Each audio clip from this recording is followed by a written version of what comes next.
Alhamdulillahi rabbil alamin wa bihi nasta'inu ala umuri dunya waddin.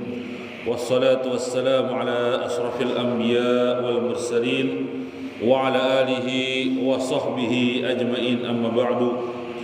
Faya ibadallah, usikum wa nafsi bitaqwallahi faqad fazal muttaqun wa la tamutunna illa wa antum muslimun. Qala Allah ta'ala, ya ayyuhalladzina amanu taqullaha haqqa tuqatihi wa la tamutunna illa wa antum muslimun. Wa qala nabiyuna Muhammad sallallahu alaihi wasallam, khairukum man ta'allama al-Qur'an wa 'allama. Jamaah salat subuh Masjid Al-Ikhlas yang dirahmati Allah, apa kabar semuanya Bapak Ibu?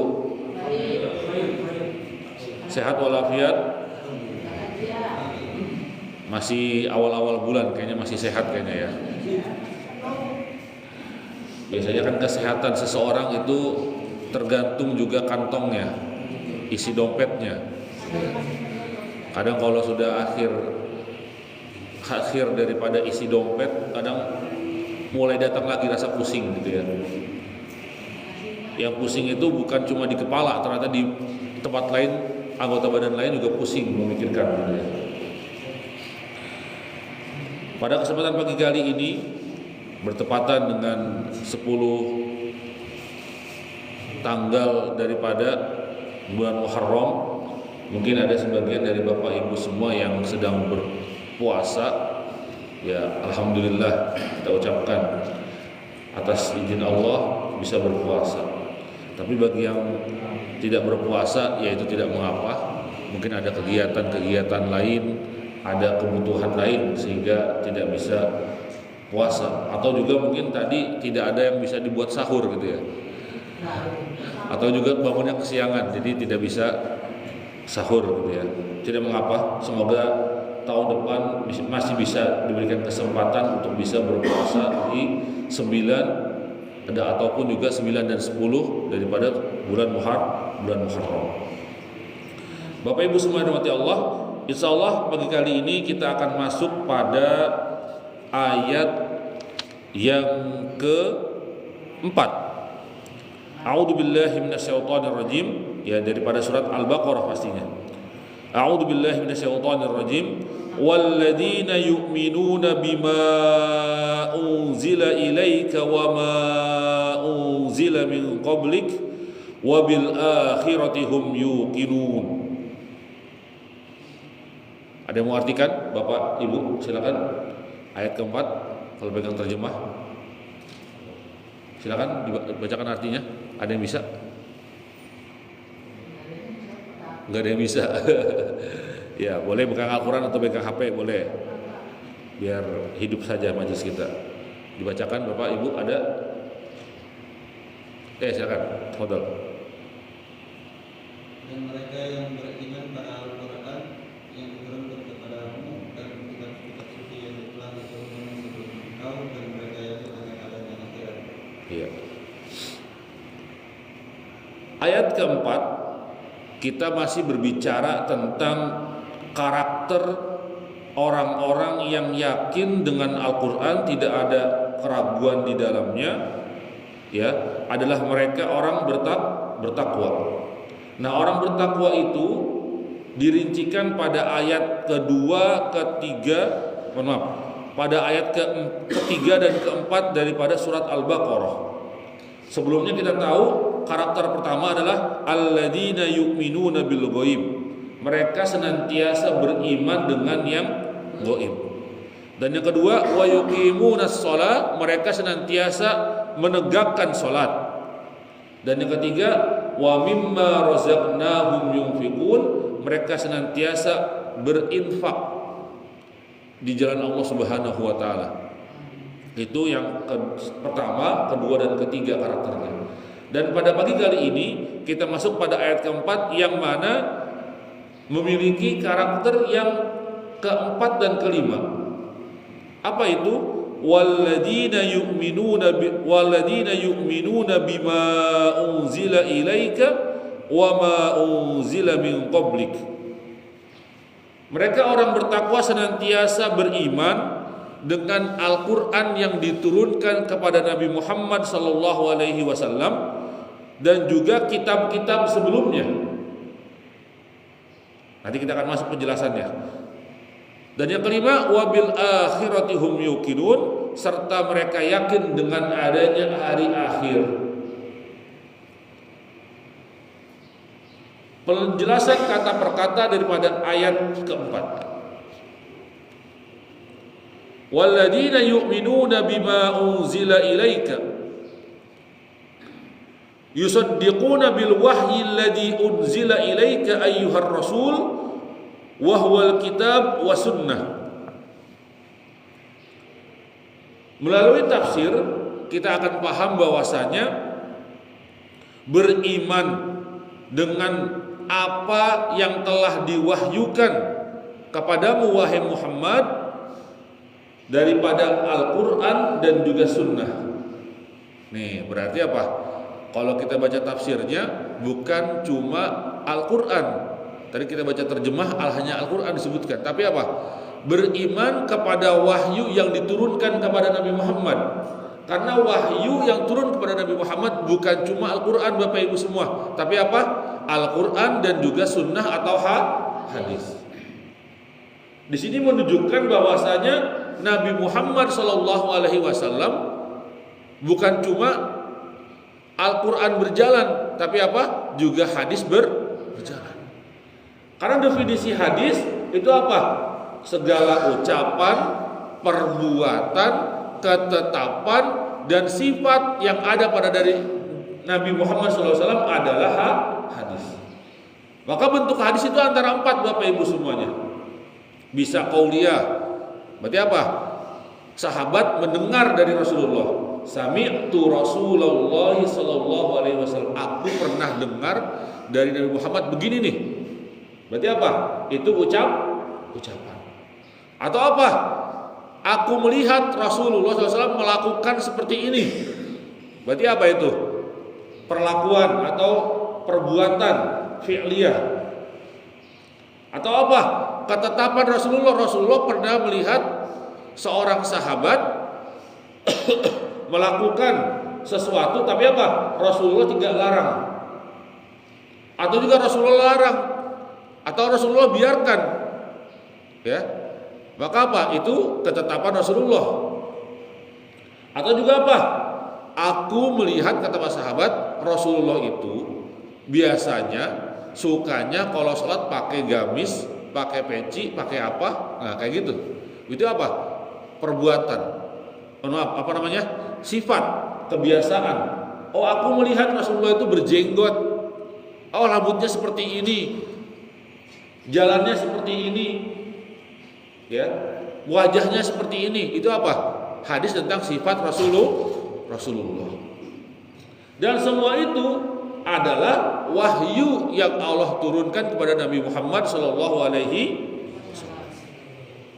Jadi kalau melalui tafsir, orang-orang beriman itu apa?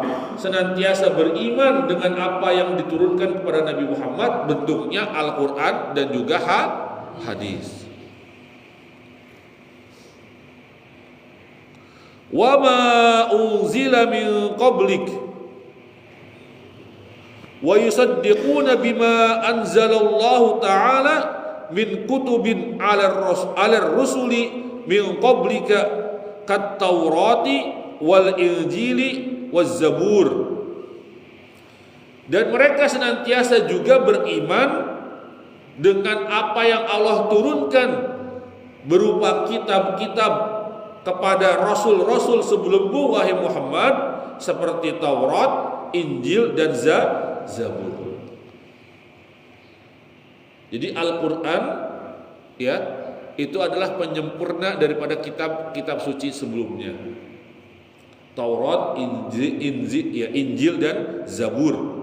Ya, itu semua tetap harus kita yakini Bapak Ibu semuanya. Nah, itulah uniknya apa? Islam tidak menghapus orang-orang terdahulu.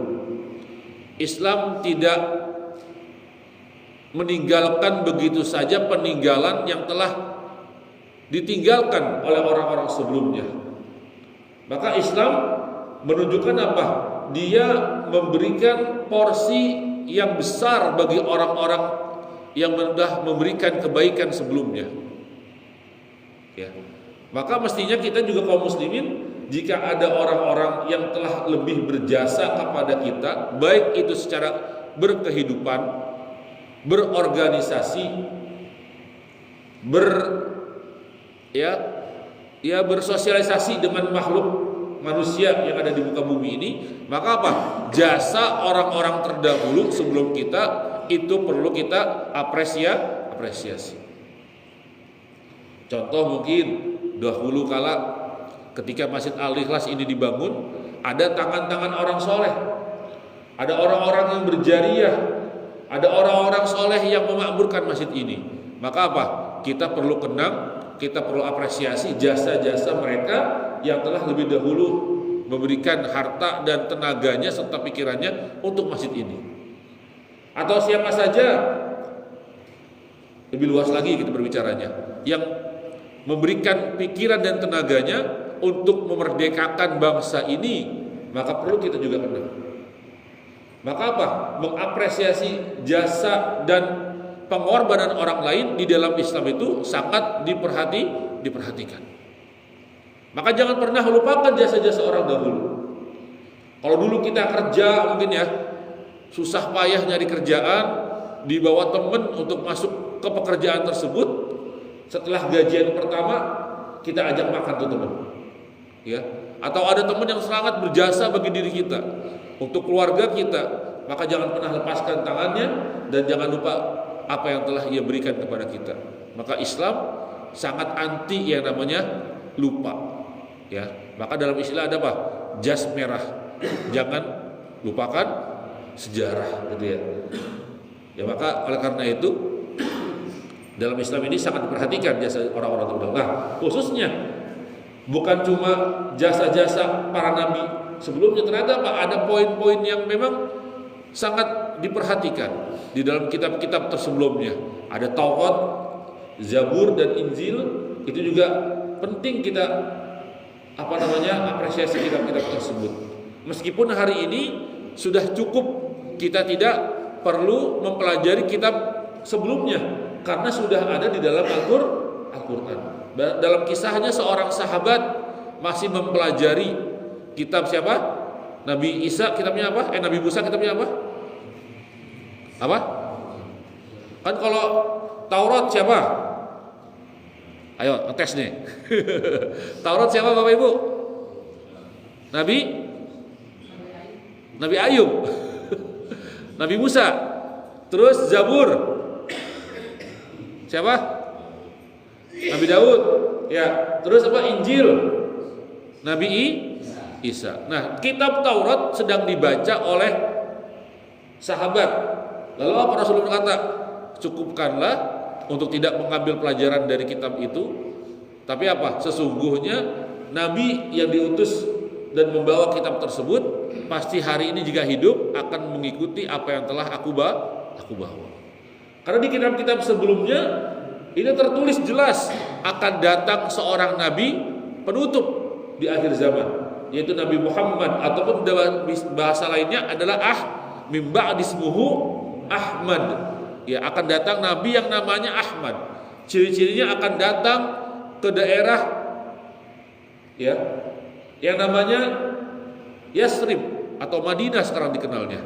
Yang di situ banyak kurma, yang bahkan akan banyak orang-orang pendatang di sananya. Maka apa? Ketika datang bulan Muharram, mestinya kita pelajari itu bagaimana mestinya dulu Rasulullah hijrah itu dari Makkah ke Madinah. Karena Rasulullah hijrah dari Makkah ke Madinah bukan karena takut, saya tekankan di sini. Bukan karena kabur dari kaum musyrikin, tapi apa? Sudah menjadi ketetapan dari Allah Subhanahu wa taala. Karena di kitab-kitab sebelumnya sudah ditentukan akan ada nabi terakhir yang datang ke daerah itu, ke Madinah. Bukan karena kabur, bukan karena takut. Tapi apa? Rasulullah pindah itu karena ketetapan Allah. Ya. unik. Aslinya kita kalau ada waktu banyak kita bahas Muharram, tapi karena terbatas kita fokus di kajian tafsir surat Al-Baqarah ini. Ya, saya lanjuti. Jadi apa? Orang-orang yang beriman bukan hanya beriman kepada Al-Quran dan Sunnah yang diturunkan kepada Nabi Muhammad, juga beriman dengan kitab-kitab sebelumnya. Itu karakter yang keempat.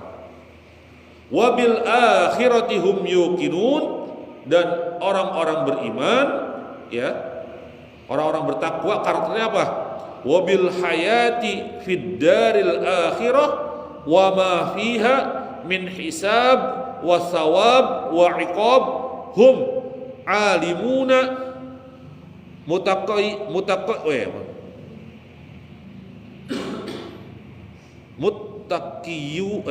muttaqinuna la yashkuna fi syai'in min dalika wa la yartabuna likamili imanihim wa admi itqaihim.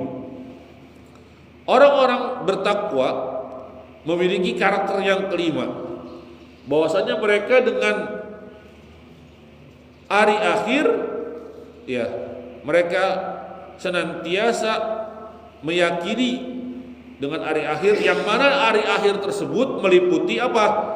Baik di dalamnya nanti ada hisab, ya, penghitungan amal baik dan buruknya, dan juga apa? Ada sawab, di dalamnya akan ada pemberian hadiah, ya, dari apa yang telah dilakukan, dan juga apa? Iqab, juga ada punishment, hukuman, ya. Dan mereka semuanya mengetahui dan sangat yakin dan tidak pernah ragu dengan demikian itu. Karena apa? Karena mereka memiliki keimanan yang sempurna dan juga besarnya keyakinan mereka. Maka apa? Kan rentetan setelah manusia meninggal di alam barzah, di kubur, lalu apa? Menunggu akan datangnya tiupan sangkakala yang pertama. Tiupan sangkakala yang pertama itu apa? Akan membumi hanguskan, melenyapkan segala bentuk makhluk yang ada di muka bumi ini. Hancur lebur semuanya tanpa tersisa. Lalu pada tiupan sangkakala yang kedua, dikembalikan lagi seluruh manusia dari sejak zaman Nabi Adam sampai di akhir hari akhir nanti, dikumpulkan di padang mahsyar. Terkumpul semua. Ya. Di situ apa? Akan ada penghitungan. Yang bahkan pertama kita akan diberikan catatan amal baik dan buruk. Maka beruntunglah yang diberi catatannya dari sebelah kanan, ashabul yamin. Ya. Dan maka akan merugilah orang-orang yang akan diberikan kitabnya, catatan amalnya dari sebelah kiri, ashabus shimal. Matahari didekatkan pada saat tersebut sesuai dengan amalannya masing-masing. Sedekat-dekatnya adalah 1 mil, ya, sejauh-jauhnya ada 1 mil, dan sedekat-dekatnya ada yang sangat dekat sekali dengan kepalanya. Maka apa? Sangat panas, ya, sangat begitu dahsyatnya pada saat tersebut. Dan lebih parahnya lagi, kita manusia dikumpulkan semuanya tanpa berbusana apapun. Aisyah bertanya kepada Nabi Muhammad SAW, "Ya Rasulullah, apakah di antara kita tidak malu tanpa menggunakan pakaian? Sehelai benang pun tidak ada." Kata Rasulullah, bahwasanya perkara pada saat itu lebih besar, apakah dia masuk surga atau nerakanya Allah. Nah itu kalau nggak pakai pakaian gimana Ustaz? Lah udah, saat itu udah nggak mikirin, lah Pak Puji itu kan, lah itu Pak Thomas lah begitu bentuknya gitu kan, udah nggak mikirin itu tuh. Lah itu begitu nggak pakai baju gitu, nggak mikirin itu, tapi apa? Mikirin saya surga atau neraka. Setelah itu apa? Nanti akan ditimbang mana yang berat, lalu akan dijalankan ke sirat, jembatan yang menghubungkan ke surga, yang kalau dia tidak bisa akan jatuh ke neraka. Itu kalau kita belajar kitab tauhid di dalam bab itu, wah dahsyat sekali. Itu bisa jadi taubat benar-benar kita di situ. Karena dahsyatnya, ya, luar biasa penggambaran akhirat nanti. Ya. Ya, saya lanjutkan sekalian deh pada ayat kelimanya. Ulaika ala hudam mir rabbihim wa ulaika humul muflihun. Ulaika ala hudam mir rabbihim. Apa itu artinya? Al-isyaratu ila ashabis sifat al-khamsi as-sabiqah wal ikhbar anhum bi annahum bima hadahumullah ta'ala ilaihi minal imani wa salihil a'mali hum mutamakkinuna minal istiqamati ala manhajillahil al-mufdi bihim ilal falah. Ulaika ala hudam min rabbihim. Mereka itu ada di atas petunjuk Allah Subhanahu wa taala, Rabb mereka. Ini menunjukkan ya isyarat kepada orang-orang yang memiliki 5 sifat tadi, 5 karakter tadi. Berarti apa karakternya? Dia beriman pada yang gaib, menegakkan salat, berinfak, beriman kepada kitab-kitab Allah Subhanahu wa taala, baik yang diturunkan pada Nabi Muhammad dan pada nabi-nabi sebelumnya. Yang kelima adalah mereka yakin dengan hari akhirat. Nah, 5 sifat ini apa itu?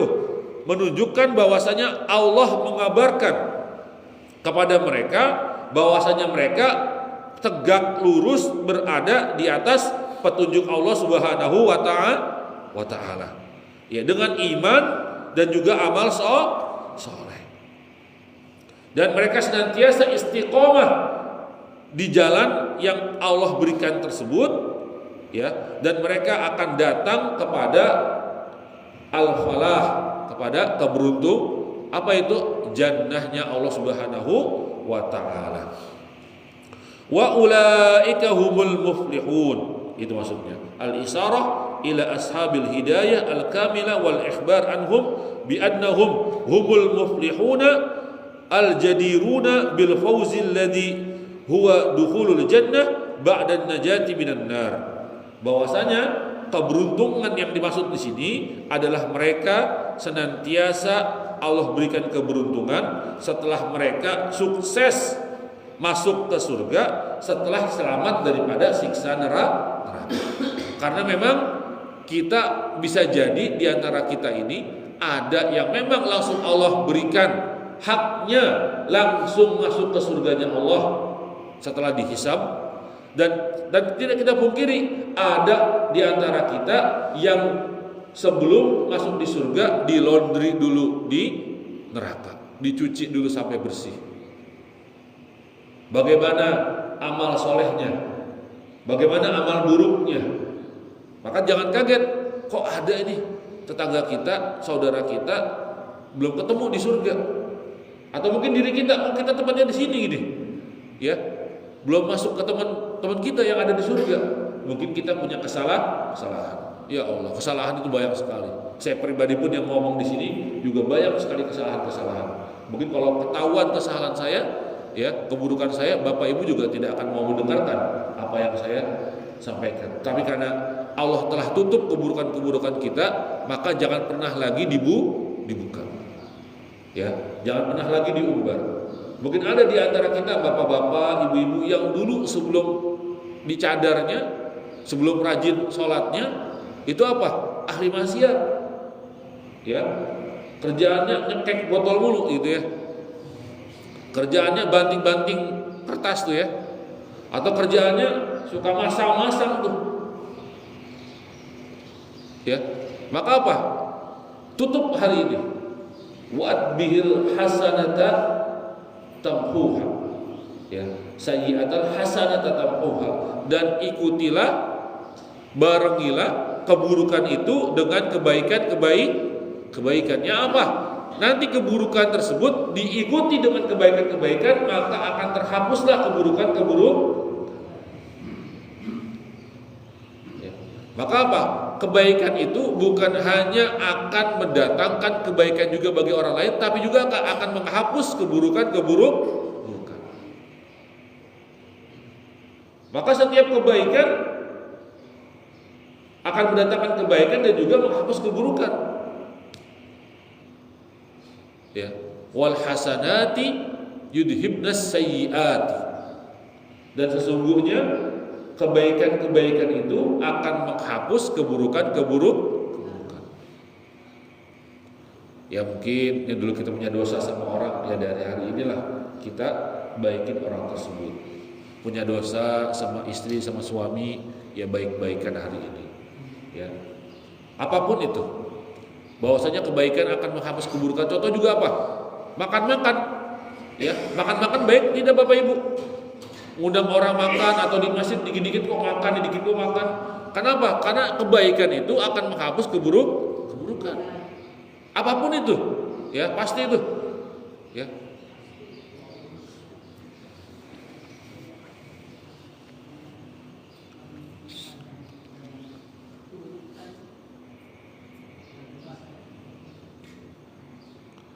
Ma'nal ayat, ya. Maksud daripada, saya mundur sedikit, ayat daripada ayat ketiga sampai kelima.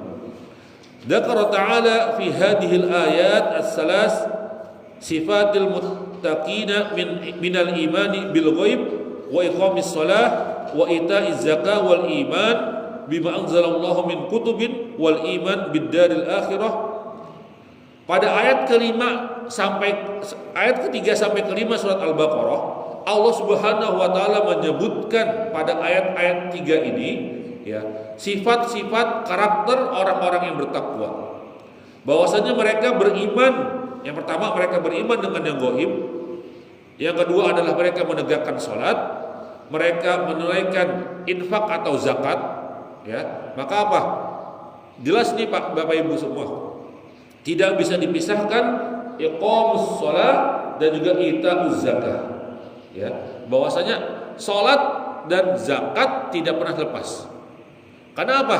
Di awal-awal meninggalnya Rasulullah Shallallahu Alaihi Wasallam itu terjadi peperangan kepada orang-orang yang mengatakan kami kembali kepada agama kami dan kami tidak mau memeluk agama lagi, agama yang dibawa Nabi Muhammad.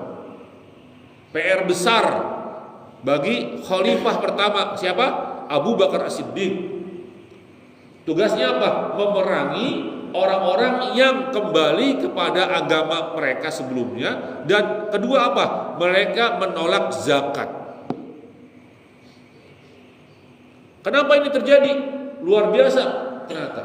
Penolakan terkait apa? Untuk tidak memberikan zakat. Hari ini kita berbondong-bondong, khususnya mungkin ya pada bulan suci Ramadan, ya di masjid-masjid penggalangan zakat mal, zakat fitrah, ya zakat-zakat yang lain dan sebagainya. Ternyata apa? Dulu ada kisah Rasul setelah Rasulullah wafat ada orang-orang yang menolak zakat. Tidak bisa dipisahkan, zakat itu wajib. Sama sebagaimana sholat. Karena orang-orang terjadi tadi itu selain mereka tadi apa? Kembali kepada nabi-nabi kepada agama sebelumnya, tapi apa? Juga ada orang-orang yang masih muslim, tapi apa? Mereka menolak zakat. Gak bisa itu. Maka apa? Di dalam ajaran Islam, sholat dan zakat itu satu paket. Ya sholat, ya zakat. Ya. Dan juga apa? Yang keempat, mereka beriman dengan kitab-kitab yang Allah turunkan dan juga mereka beriman tentang hari akhir. Wa akhbaru anhum bi annahum bidzalika hum ala atammi hidayati min rabbihim. Dan Allah juga mengabarkan bahwasanya mereka itu berada di atas petunjuk Allah yang sempurna. Dan juga menunjukkan bahwasanya mereka akan mendapatkan hadiah. Hadiahnya bukan cuma ternyata di akhirat, tapi mereka juga akan mendapatkan al-faizuna fid dunya bit-tahri wat-tuma'ninah wa fil akhirah bidukhulil jannah ba'da najati minan nar. Kalau tadi kita mendapatkan penjelasan bahwasanya orang-orang yang tadi memiliki 5 karakter ini akan mendapatkan kesuksesan, keberuntungan di surganya Allah Subhanahu wa taala, ternyata apa? Mereka bukan cuma dapatkan akhiratnya, tapi akan mereka mendapatkan juga keuntungan, keberhasilan, kesuksesan juga di dunia. Apa yang mereka dapatkan di dunia? Adalah bit-tohri wa tuma'ninah. Apa itu? Mereka akan mendapatkan kesucian jiwa dan hati. Dan tuma'ninah. Apa itu? Mereka akan tentram di dunia. Bisa jadi selama ini ya kita gelisah, kita tidak tenang hidupnya di dunia. Bisa jadi apa? Ada 5 karakter ini yang kita tinggalkan, atau kita belum sempurna nih Bapak Ibu semuanya. Baik, pertama kita belum benar-benar beriman dengan yang gaib, atau yang kedua kita belum benar-benar menegakkan sholat 5 waktu beserta dengan nawafilnya. Kemarin penjelasan kita dengan apa? Dengan sunnah-sunnah, sholat sunnah yang terikat beriringan dengan sholat-sholat 5 waktu. Atau yang ketiga, kita belum benar-benar menjalankan syariat Allah bentuknya zakat atau infak. Kenapa? Memberi itu bukan hanya memberikan keberhasilan, senyuman, rasa tentram pada orang yang kita beri, tapi apa? Juga pada diri kita. Itu uniknya Pak. Jadi kenapa kok di dalam Islam ada infak atau memberi lah bahasanya? Ternyata apa?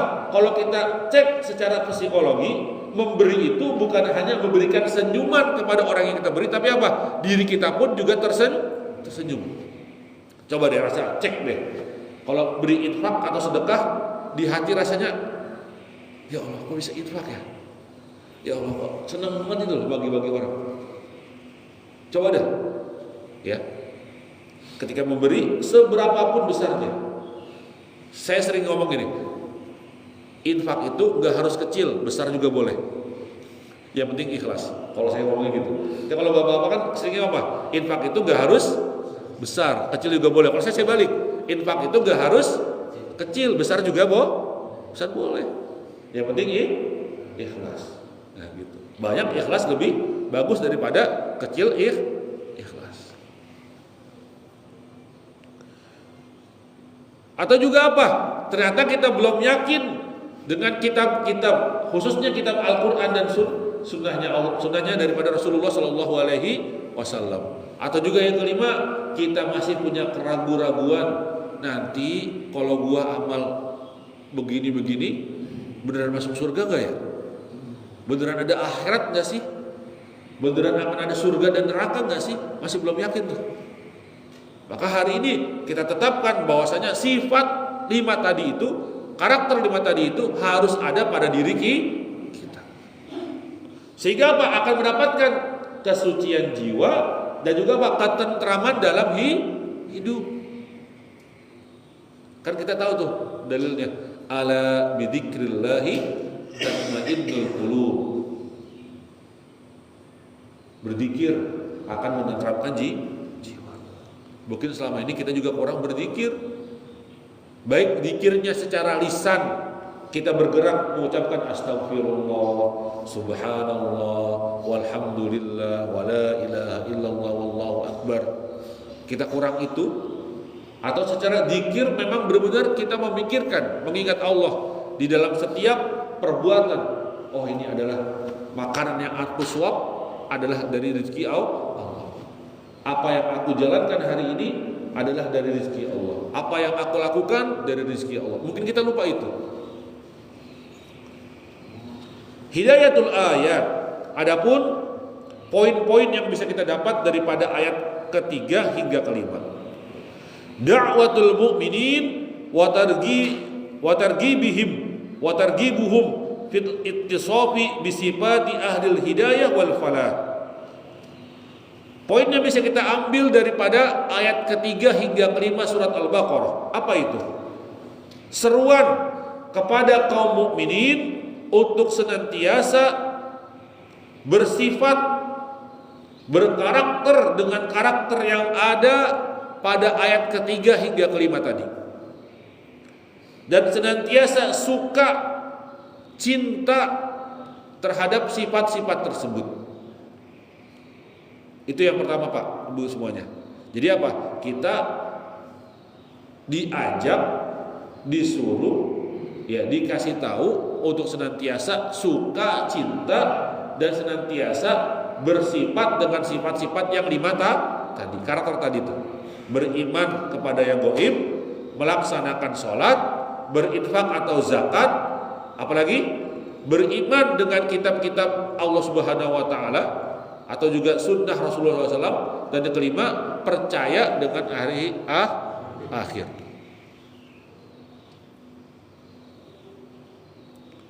Liyasluku sulukahum fayahtaddu wa yuflihu fi dunyahum wa ukhrahum. Kenapa? Agar senantiasa kaum mukminin itu berjalan pada jalan yang Allah telah gariskan, dan mereka mendapatkan hidayah pada jalan tersebut, ya. Lalu apa? Mereka senantiasa tercapai kepada kesuksesan yang hakiki, baik di dunia dan juga di akhirat.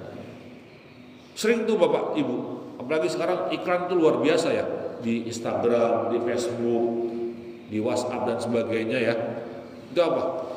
Hadirilah seminar sukses mencapai 1 miliar pertama, gitu kan ya. Hadirilah ya pelatihan menjadi tukang apa paling sukses, ya marketing digital, belajar dagang online dan sebagainya. Itu semua banyak Bapak Ibu. Ya, tapi hari ini kita ditawarkan bukan hanya sukses dalam urusan dunia, tapi juga dunia dan akhirat. Maka jika ingin sukses dunia dan akhirat sesungguhnya, maka inilah yang perlu kita jalankan. Daripada kita ngoyo-ngoyo ya hanya dunia saja, maka akhirat pun harus dapat. Sering orang mau bilang apa? Kalau urusan akhirat ya pasti dunia juga dapat.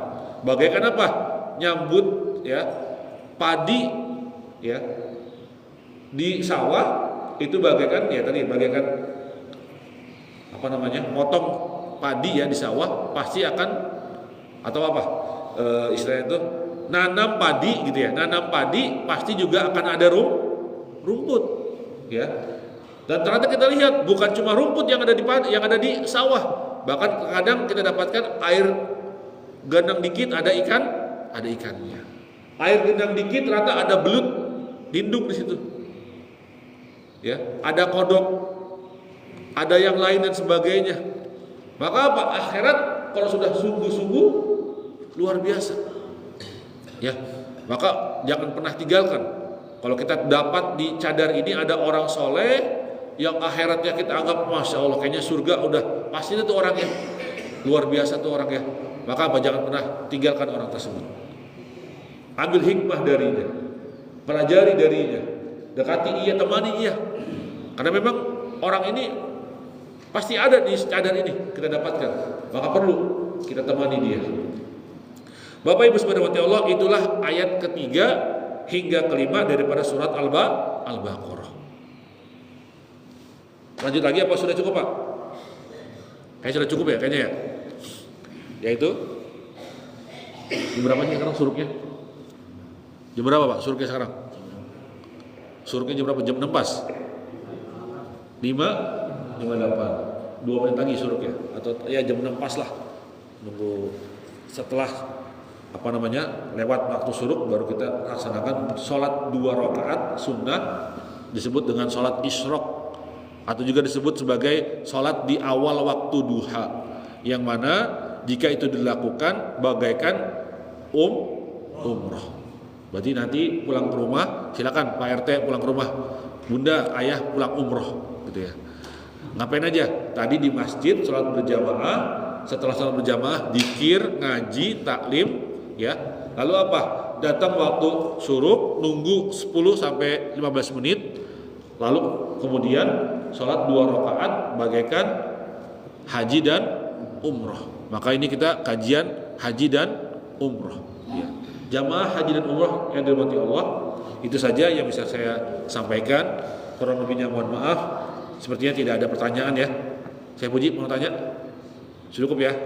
Kalau nanya nanti dimarahin sama yang lain. Kelamaan aja nanya gitu ya. Insya Allah pertemuan berikutnya kita masuk ke ayat ke-6 dan ke-7. Cukup nih Bapak. Di ayat 1 sampai 5 Al-Baqarah kita bahas tentang orang mukmin, orang muslim yang punya sifat-sifat itu tadi. Nah, nanti ayat ke-6 dan ke-7 kita akan bahas karakter orang kafir. Bagaimana mereka orang kafir itu?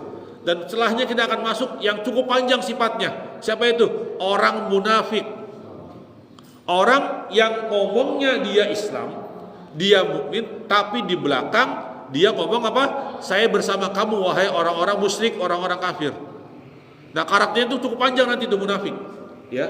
Karena kita harus paham, ternyata di antara kita ada musuh dalam selimut. Ada orang ya yang berperang bersama kita, tapi apa? Mereka justru memerangi kita dari dalam. Maka ini ya perlu kita paham. Itu saja yang bisa kami sampaikan, kurang lebihnya mohon maaf. Wabillahi taufiq wal hidayah wa ridha wal inayah. Akhiran, assalamualaikum warahmatullahi wabarakatuh.